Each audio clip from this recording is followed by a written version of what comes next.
भाव योगी संत नंद लाल की असीम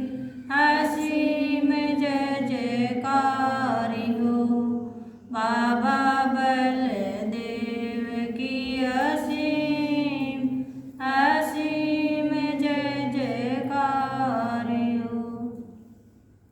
बाबा गुरुदेव और गुरु माँ के चरणों में मेरा कोटि कोटि नमन नमन नमन। यहाँ उपस्थित सभी आत्माओं को दीपावली मिलन की हार्दिक शुभकामनाएं। पहले संसार में थे तो बस दिवाली के दिन जैसे ऐसे होता था कि दीपक जला लेते थे, पटाखे छोड़ देते थे, खाना बना लेते थे। लेकिन सत्संग में आने से पता चला है, ऐसे सोचते थे पहले बस गृहस्थी में रह के यही काम करना है, लेकिन सत्संग में आते हैं तो पता चलता है कि हमारा जीवन लौकिक से गुरुदेव अलौकिक बना रहे हैं। सत्संग में आने से ही पता चलता है। पहले सत्संग में नहीं आते थे तो इन सब बातों का पता नहीं था।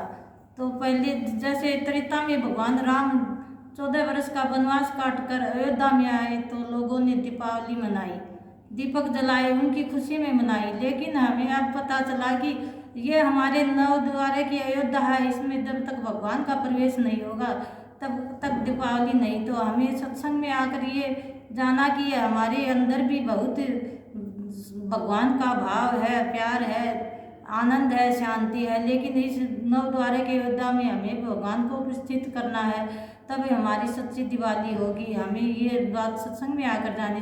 जितना जितना हम सत्संग करते हैं हमारे अंदर का शुद्ध होता है, हमारे अंदर भगवान का वास होता है। तो ये सब बातें हमें सत्संग में जानी है। गृहस्थी में रह के हमें तो इन सब बातों का पता नहीं था।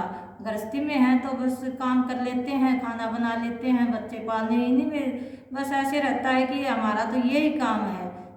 हम सत्संग में आते हैं तो इन सब बातों का हमें पता लगता है कि सत्संग जीवन में बहुत ज़रूरी है। सत्संग में आने से ही हमें हर चीज़ का ज्ञान होता है। गृहस्थी में रह के हमें इन सब चीज़ों से दूर रहते हैं, हमें नहीं पता। सत्संग में आते हैं तभी पता चलता है, गृहस्थी में नहीं होता। भगवान राम का जैसे आगमन हुआ तो अयोध्या वासियों ने कितने दीपक जलाए और कितनी खुशियाँ मनाई। ऐसे ही रात को हमने दीपक जलाए, दीपावली मनाई, तब हमें पता चला कि सच्ची दीपावली क्या होती है। सत्संग में आने से पता चलता है। एक ये मैंने अनुभव किया कि जैसे पहले आप सत्संग में आते थे तो ऐसे लगता था कि जैसे बार बार जाते हैं तो लोग क्या कहेंगे। सत्संग में सुनते हैं कि ये बात हम भूल जाते हैं कि 4 लोग क्या कहेंगे। लेकिन अब हमें ये पता चला कि हम सत्संग में नहीं जाएंगे तो हमें भगवान क्या कहेगा। अब हम लोगों की चिंता नहीं करते, क्योंकि अब हमें भगवान को पाना है। जैसे प्रहलाद का लक्ष्य था कि मुझे तो पिताजी कितना ही परेशान करे, लेकिन मेरा लक्ष्य तो एक है कि मुझे नारायण को पाना है। तो अब हमें भी ऐसा लगता है कि हमें 4 लोग कुछ भी कहे, हमें ये परवाह नहीं करनी है, हमें तो बस नारायण को ही पाना है। ये सब बातें हमें सत्संग में आने से ही पता लगती है। जब एक बात यह है कि जैसे हम गृहस्थ में रहते हैं, कोई भी जैसे मन में उलझन सी रहती है कोई बात की, तो गुत्थी सुलझती नहीं है, जैसे वो चलती रहती है।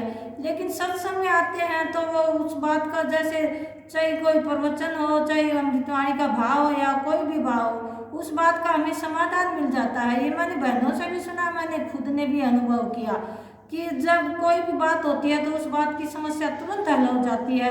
और फिर ऐसे लगता है कि जैसे हम तो इस बात के लिए ऐसे परेशान हो रहे थे, ये बात तो ऐसे है ही नहीं।